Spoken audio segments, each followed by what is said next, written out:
Assalamu alaikum everyone. Welcome to our Python programming lecture series. I hope you all are doing well. आज का जो हमारा topic है वो है वेरिएबल्स। पाइथन लैंग्वेज में वेरिएबल्स क्या होते हैं। आज के लेक्चर में हम ये देखेंगे कि what is a variable, variable क्या होता है, हम इसको कैसे क्रिएट करते हैं, फिर वेरिएबल को वैल्यू कैसे असाइन करते हैं, फिर वेरिएबल से रिलेटेड एक एग्जांपल देखेंगे। फिर जब वेरिएबल का नेम रखते हैं तो कौन से रूल्स फॉलो करने होते हैं। फिर valid and invalid variable names के जो नेम वैलिड होगा वेरिएबल का और कौन सा नेम जो है वो इनवैलिड होगा। सबसे पहले हम देखते हैं कि वेरिएबल क्या होता है। A variable is a name that refers to a value. ये एक नाम होता है जो किसी वैल्यू, किसी डाटा को रेफ़र करता है। इसकी एग्जांपल हम ऐसे ले सकते हैं, एक बॉक्स या कंटेनर जिसके ऊपर लेबल लगा हुआ है, लेबल लाइक उस पर लगा हुआ है नेम का, तो उसमें जो डाटा स्टोर होगा वो होगा नेम से रिलेटेड, यानी वो बॉक्स के अंदर क्या स्टोर हो रहा है, डाटा स्टोर हो रहा है। सेम इसी तरह प्रोग्रामिंग लैंग्वेज में जो होता है वो हमारे पास वेरिएबल जो होता है एक नेम होता है जो मेमोरी में स्टोर डाटा या फिर वैल्यू को रिप्रेजेंट करने के लिए, आइडेंटिफाई करने के लिए और उसको एक्सेस करने के लिए हम यूज़ करते हैं।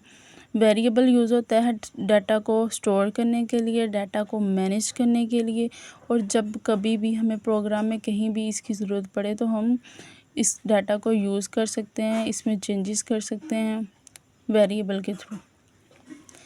क्रिएट अ वेरिएबल, वेरिएबल कैसे क्रिएट होता है पाइथन लैंग्वेज में। जो हमारे पास वेरिएबल क्रिएट होता है पाइथन में वो होता है इसको वैल्यू असाइन करके। We create a variable by assigning a value to it. जब हम इसको वैल्यू असाइन करते हैं तो हम वेरिएबल के नेम के बाद असाइनमेंट ऑपरेटर का यूज़ करते हैं। जैसे कि यहाँ हमें दिया गया, ये हमारे पास वेरिएबल है, ये उसकी वैल्यू है और ये हमारे पास क्या है, असाइनमेंट ऑपरेटर यूज़ हुआ है। यानी ये वेरिएबल है, ये उसके अंदर डाटा स्टोर हुआ है और ये असाइनमेंट ऑपरेटर का हमने यूज़ किया। अब हम आगे देखते हैं रूल्स फॉर नेमिंग वेरिएबल्स। जब हम वेरिएबल का नेम रखते हैं तो कौन से हमें रूल्स फॉलो करने पड़ते हैं। सबसे पहले कि जो वेरिएबल का नेम है या तो वो लेटर से स्टार्ट हो या फिर अंडरस्कोर से स्टार्ट हो।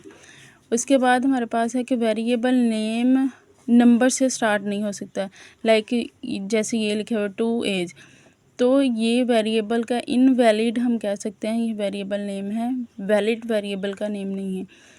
फिर उसके बाद है it can contain letter, numbers and underscores.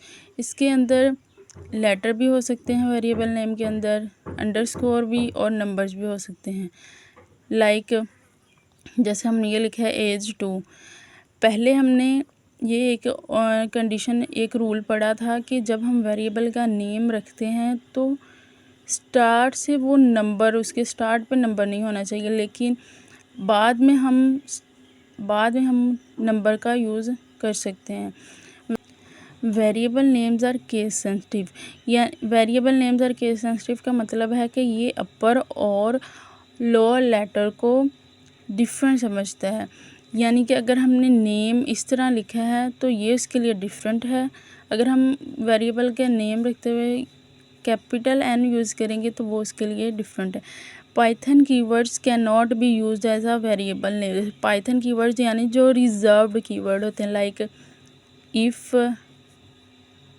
Else, while, तो हम वेरिएबल का जब नेम रखते हैं तो इनको यूज़ नहीं कर सकते। अब वैलिड और इनवैलिड वेरिएबल्स, यानी जो रूल्स को फॉलो करेगा वो वैलिड होगा, रूल्स के अकॉर्डिंग होगा नेम, वो वैलिड होगा, और जो रूल्स के ऑपोजिट होगा वो इनवैलिड वेरिएबल नेम्स होगा। लाइक ये रूल को फॉलो कर रहा है कि लेटर से स्टार्ट हो रहा है, ये रूल को फॉलो नहीं कर रहा क्योंकि हमने रूल में पढ़ा था कि वेरिएबल का जो नेम है वो नंबर से स्टार्ट नहीं हो सकता। नेक्स्ट हमारे पास है इसकी प्रॉब्लम में क्या है कि आपने एक प्रोग्राम लिखना है जो स्टोर करे स्टूडेंट का नेम, स्टूडेंट का डाटा है, स्टूडेंट का नेम स्टोर करे, स्टूडेंट की एज और उसके मार्क्स इन वेरिएबल्स, और फिर हमने इसको स्क्रीन पे क्या करना है, डिस्प्ले करवाना है। तो हमने क्या किया, वेरिएबल लिया नेम का डाटा, स्टूडेंट का नेम स्टोर करने के लिए एक वेरिएबल नेम बनाया, एज स्टोर करने के लिए वेरिएबल एज बनाया, और मार्क्स स्टोर करने के लिए हमने क्या बनाया, वेरिएबल मार्क्स बनाया। और इसमें हमने क्या किया, डाटा स्टोर किया। जब हमने इसको स्क्रीन पे डिस्प्ले करवाना है तो हमने क्या करना है, प्रिंट का यूज़ करना है। पाइथन में हम क्या यूज़ करते हैं, प्रिंट का यूज़ करते हैं। Print name, print age, print marks. तो जब प्रिंट होगा तो वो आ जाएगा नेम, जब प्रिंट होगा तो उसकी वैल्यू आ जाएगी जहान, एज की वैल्यू आ जाएगी 20 और मार्क्स की वैल्यू आ जाएगी 85। Thank you so much for watching. See you in the next video.